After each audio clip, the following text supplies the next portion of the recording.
eilė metų, kai Kauno kunigų seminarijos bendruomenė organizuoja maldų už pašaukimus savaitgalį. Kodėl mes tai darome? Darome tai, ką ir daro visuotinė bažnyčia. 4 Velykų sekmadienį, pavadintą Gerojo Ganytojo sekmadieniu, meldžiasi už pašaukimus. Kalbėčiau kalbomis žmonių ir angelų, bet neturėčiau meilės, jei turėčiau pranašystės dovaną, pažinčiau visas paslaptis ir mokslą, bet neturėčiau meilės, aš būčiau niekas. Viešpats mane pašaukė į kunigystę maždaug prieš 60 metų. Kvietimą išgirdau, būdamas paauglys, besimokydamas turbūt 8 klasėje. Anais laikais nebuvo seminarijose atvirų durų dienų, bet seminariją surasdavom ir be tų atvirų durų dienų. Džiaugiuosi, kad viešpats pašaukė. Jau beveik 50 metų tarnauju kaip kunigas, 20 metų kaip vyskupas ir tikrai niekada nenusivyliau kunigystės pašaukimu. Ir po tiek laiko šiandien dėkoju viešpačiui, kad pasirinkau būtent šį kelią. Kviečiu jaunus žmonės, kurie nors kiek jaučiate viešpaties pasibeldimą į savo širdį, atvykite į Kauno kunigų seminarijos atvirų durų dienas, pasižiūrėti, pamastyti apie galbūt tikrą viešpaties kvietimą. Šiandien Lietuvai reikia daug ir labai gerų kunigų, nes jeigu tauta turi gerų kunigų, tada galima tikėtis, kad ir visuomenė darys pažangą. Gerų kunigų trūkumas yra didelė bėda kiekvienoje šalyje, didelė bėda būtų ir Lietuvai, jeigu būtų mažai pašaukimų ir tie pašaukimai būtų abejotini. Laukiame ir būkite atidūs tam balsui, kurį girdėsit savo širdyje.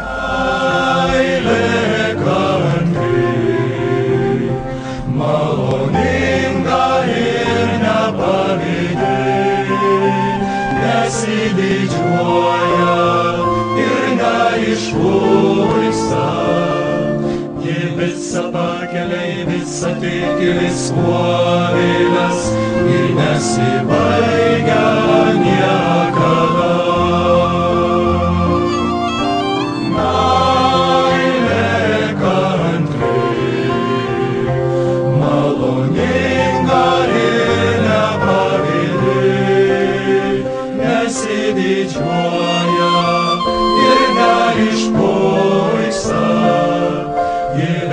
Pakelia, visą tiki, viskuo vėlias, jei nesibaigia niekada.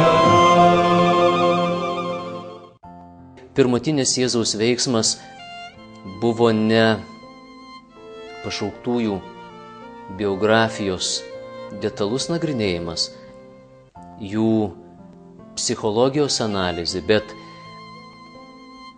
pirmas veiksmas buvo Jėzaus malda.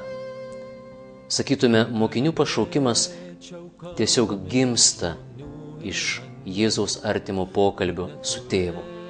Su tėvu bandint įsiklausyti į tėvo valią.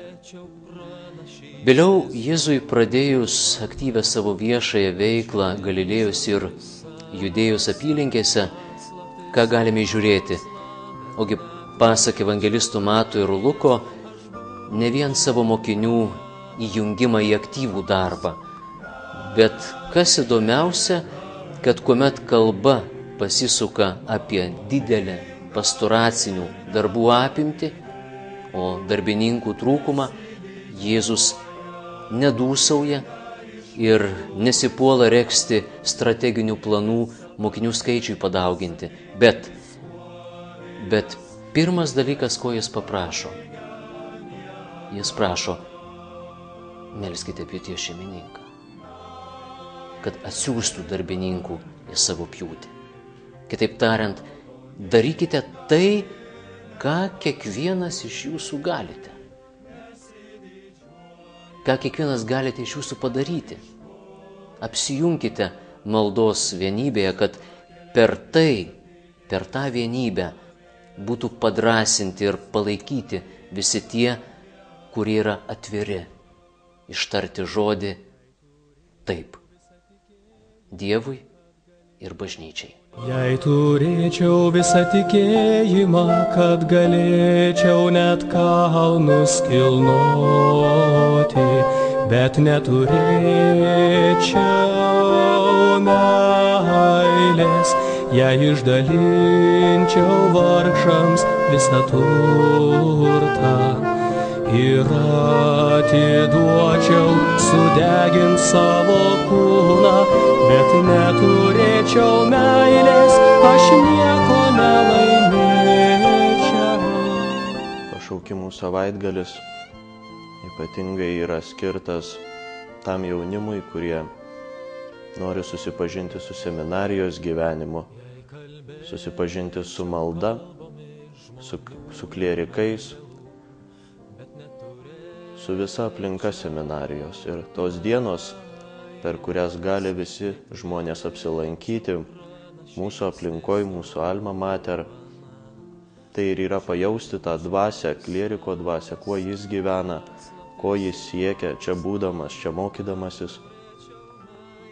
Ir manau, tas laikas, tos kelios dienos, tas savaitgalis, per kurį čia visi esame kartu, meldžiamės kartu, yra skirtas pajusti Dievo meilę, pajusti tą jo kvietimą, kurį, manau, ne vienas turi širdyje.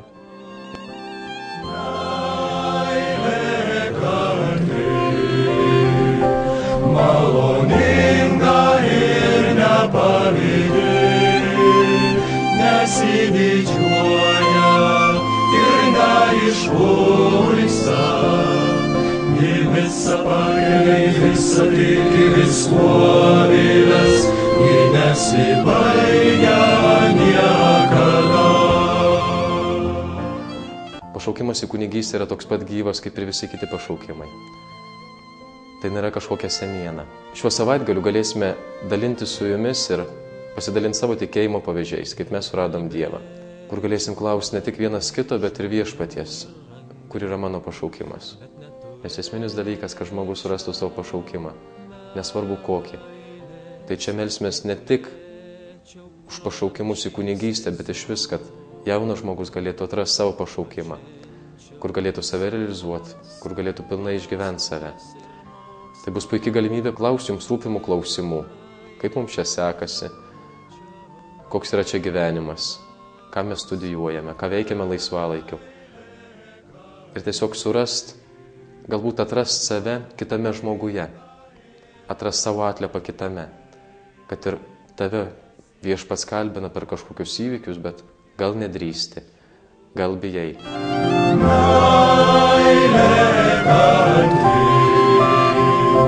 Maloninga ir nepavydi, nesididžiuoja ir neišpuiksta.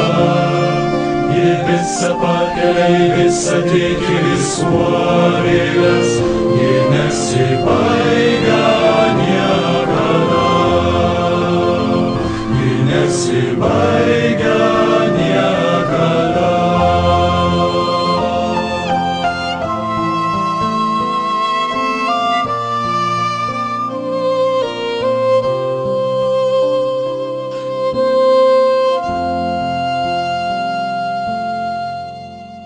Ir pats pašaukimas jau, pats žodis, tai rodo, kad tai ne tai, kad mes kažką darom, bet visų pirma yra tas, kuris mus šaukia, kitas asmuo. Nes Dievas nori, kad mes būtumėm tiesiog pilnai savimi pagal tai, kokius vis mūsų kūrė ir jis turi mums daug dovanų. Vaikystėje pamenu, kada patarnaudavau šventoms mišioms, atėjus 4 Velykų sekmadieniui, parapijos klebonas iš anksto praneždavo susirinkusiems parapijiečiams, kad mišiose bus meldžiamasi už pašaukimus. Nežinau kodėl ir kaip tai būtų galima paaiškinti, tačiau šitas kunigo priminimas sukutendavo širdį. O didžiausią įspūdį kėlė kas? Ne tiek maldos žodžiai, kiek pati žmonių laikysena. Nuoširdi laikysena. Šita jų laikysena aiškiai sakė: Viešpatie, mes norime turėti kunigą. Viskas. Taškas. Taip, beveik po 50 metų parapijoje užgimė naujas pašaukimas į kunigystę. Taigi šiam apsijungimui maldos vienybėje ir norisi kviesti gegužės 13, 14 ir 15 dienomis į Kauno kunigų seminariją, kuomet pradžia būtų penktadienio vakaras su jaunimui gerai žinomomis taize pamaldomis. Šeštadienį šią bendrystę pratęstų atvirų durų diena nuo 10 valandos, kurios metu bus galima plačiau pasišnekučiuoti apie pašaukimo patirtis tiek su studentais, tiek su seminarijos vadovais. O vėliau tą patį vakarą 18 valandą švęstume Eucharistiją, kurią pabaigus prasidėtų švenčiausio sakramento naktinė adoracija, kuri vyktų per visą naktį iki sekmadienio ryto 9:30 minučių. Jos metu, adoracijos metu, įvairios jaunimo grupės dalintųsi savo maldos dvasia. Sekmadienį 10 valandą iškilmingai švęstume Eucharistiją, tai yra dėkodami už visus esamus ir už būsimus pašaukimus. Taigi esate visi kviečiami ir laukiami.